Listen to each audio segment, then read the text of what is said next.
Hello everyone! Are you wondering what farm means in an online context? Let's explore.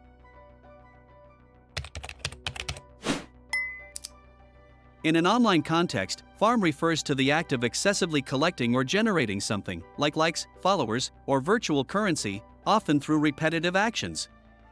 This term is derived from gaming, where players farm resources by repeatedly performing tasks to accumulate in-game items or experience points. On social media, farming might involve posting content frequently to boost engagement or using strategies to gain more followers quickly. The term highlights the idea of treating social media or online platforms like a game, where the goal is to accumulate as much as possible, often without much concern for the quality of the interactions. Farming in this sense emphasizes quantity over quality, focusing on building up numbers rather than fostering genuine connections or creating meaningful content. Please like the video and leave a comment to support my job.